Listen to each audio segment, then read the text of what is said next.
আকাশে তারার আলো থমকে আছে, বাতাস থেমে গেছে, যেন কোনো অলৌকিক কিছুর আগমনের অপেক্ষায়। ঠিক সেই মুহূর্তে আসমানের ফেরেশতারা জেগে উঠলেন এক গৌরবময় বার্তার জন্য। আর শয়তান, সে অস্থির, আতঙ্কিত। আজকের এই রাত তার জন্য এক ভয়াবহ দুঃস্বপ্নের শুরু হয় তীব্র বিরোধ, ফেরেশতা ও শয়তানের মধ্যে এক মহাজাগতিক সংঘর্ষ। আসসালামু আলাইকুম রহমতুল্লাহ। প্রিয় দর্শক, এই রাতটি ছিল আল্লাহর নূর দ্বারা ভরপুর। সারা দুনিয়ার আকাশ জুড়ে এমন আলো নেমে এলো যা আগে কখনো দেখা যায়নি। কাবার দিক থেকে এক মহাজাগতিক আলো ছুটে যাচ্ছিল বাইতুল মুকাদ্দিসের দিকে, যেন আকাশের সমস্ত দিক আলোকিত করে দিচ্ছে।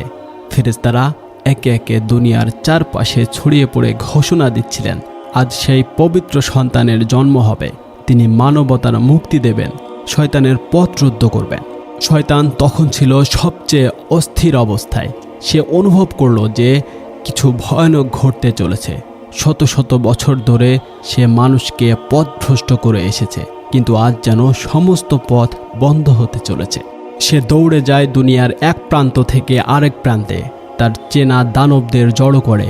সে চিৎকার করে বলে, তোমরা কি আকাশের অদ্ভুত আলো দেখছো? আজ কিছু ভয়াবহ ঘটছে, কিছু করো। ফেরেশতারা আসমান থেকে দলে দলে নেমে আসছিলেন। তাদের মুখে ছিল প্রশান্তি আর কণ্ঠে ছিল তসবিহ। তারা আল্লাহর আদেশে পৃথিবীকে সুরক্ষিত করতে এসেছেন। মক্কার আশেপাশে তারা এমনভাবে ছড়িয়ে পড়েন যেন কেউ এই পবিত্র শিশুর ক্ষতি করতে না পারে। তাদের আগমনে শয়তানদের দল ভীত হয়ে পড়ে।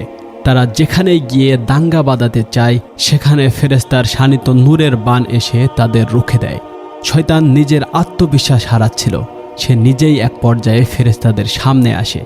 আকাশের দরজায় পৌঁছাতে চাইলে ফেরেশতারা তাকে বাধা দেয়। এক ফেরেশতা গর্জে উঠে বলে, তোমার যুগ শেষ হয়ে গেছে ইবলিস। শয়তান রাগে উন্মত্ত হয়ে যায়। শুরু হয় কল্পনার এক মহাযুদ্ধ।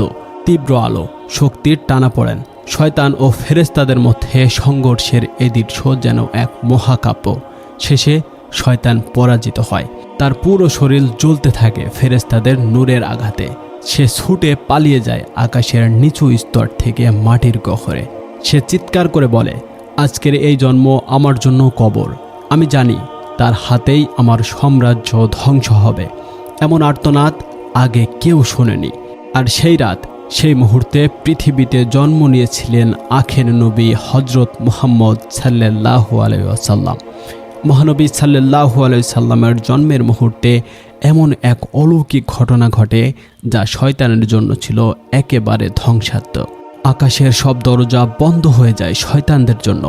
আগে তারা যেমন নিচের আকাশে উঠে চুরি করে আল্লাহর হুকুম শুনে যেত, সেই পথ আজ সম্পূর্ণভাবে বন্ধ।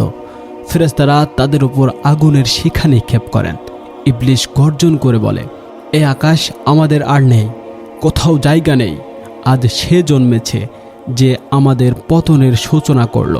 শয়তানদের সারা বিশ্বের মধ্যে কিছু নির্দিষ্ট গুহা ও পাহাড় ছিল, যেখানে তারা তাদের দানব সেনাদের প্রশিক্ষণ দিত। কিন্তু আজ সেই গুহাগুলো ধ্বংস হয়ে যাচ্ছে। আগুনের গোলা ছুটে আসছে আকাশ থেকে। গুহার ভিতরে থাকা শয়তানগুলো আতঙ্কে চিৎকার করছে। এক শয়তান বলে, এ কেমন আগুন? কিসের আগমন হলো যে আমাদের জায়গা এমনভাবে পুড়ে ছাই হয়ে গেল? সেই রাতে দুনিয়ার বাতাস ছিল একদম স্তব্ধ। হঠাৎ হঠাৎ হাওয়া বইছিল অদ্ভুত সুর নিয়ে। পাহাড়গুলো কাঁপছিল, গাছপালা এক আশ্চর্য কুরানি ছন্দে দুলছিল।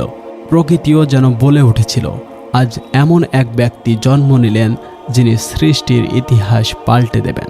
শয়তানরা এই পরিবর্তন বুঝে যায় যে তারা আর আগের মতো স্বাধীনভাবে রাজত্ব করতে পারবে না। ফেরেশতারা শুধু আলো ছড়িয়েই থেমে থাকেননি, তারা চারিদিক পাহারা দিচ্ছিলেন। হজরত জিব্রাইল আলাইহিস সালাম নিজে আকাশ থেকে নেমে আসেন এই পবিত্র শিশুকে অভ্যর্থনা জানাতে।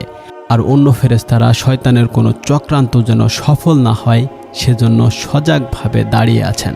এই দৃশ্য দেখে শয়তানদের একচেলা বলে, আজ তো যেন ফেরেশতারা যুদ্ধ সাজে এসেছে, কোথাও পালানোর উপায় নেই। শেষ পর্যন্ত শয়তানদের নেতা ইবলিস মাটির গভীরে এক অন্ধকার গুহায় আত্মগোপন করে। সে কাঁপতে কাঁপতে বলে, এই নবী আমার কাজের শেষ। আমি জানি তার হাতে আমার অনুসারীরা ধ্বংস হবে। এই দিন আমার জন্য কাল রাত্রি। সেই গুহা ছিল নিস্তব্ধ, আর বাইরে আকাশ বাতাস ছিল আনন্দে মুখরিত। ফেরেশতারা তাকিয়েছিলেন কাবার দিকে, যেখানে মা আমিনার কোলে শান্ত ঘুমিয়েছিলেন মহানবী সাল্লাল্লাহু আলাইহি সাল্লাম, মানবজাতির শ্রেষ্ঠ আলো। শয়তান যখন আকাশে যেতে পারল না, পৃথিবীর গুহাগুলো তার জন্য নিরাপদ রইল না, তখন সে চিৎকার করে কাঁদতে শুরু করলো। ইবলিস বলল, আজ এমন কেউ এসেছে যার আগমনে আমার 1000 বছরের পরিকল্পনা ভেস্তে যাবে।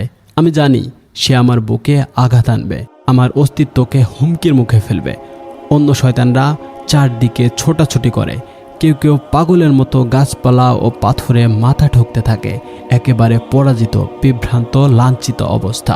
মহানবী সাল্লাল্লাহু আলাইহি সাল্লামের জন্মের সময় আকাশ থেকে এক অদ্ভুত রোশনাই নেমে আসে, যা দামেস্কে পর্যন্ত আলো ছড়িয়ে দেয়।